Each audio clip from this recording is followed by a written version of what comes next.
To summarize what we have learned so far, trust the compiler.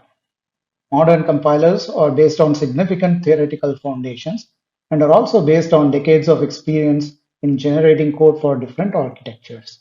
Hence, they are mature and bring a lot of productivity in terms of code optimization. As we saw earlier, the compiler applies not just one but several optimization techniques in stages.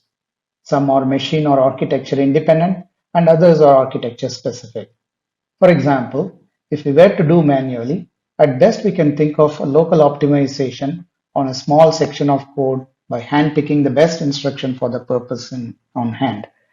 This is called the peephole optimization, but the compiler can operate at both global and local optimizations.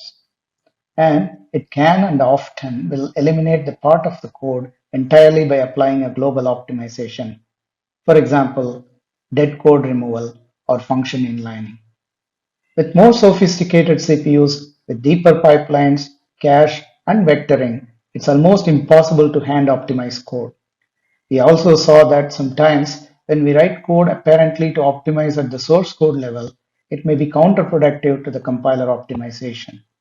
This is typically the case with post-increment operations in general and inside loop termination conditions in particular. Having said that, it's still important that we check the compiler-generated code to see what transformations it has gone through and understand its logic. This serves two purposes.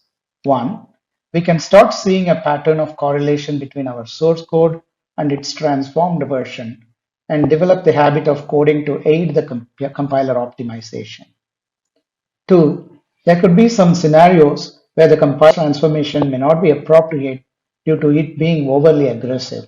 For example, loop unrolling or function inlining can unduly increase the code size.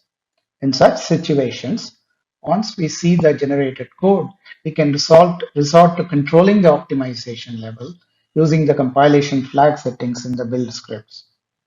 A deeper understanding of the optimization techniques makes one a better embedded programmer. Have fun.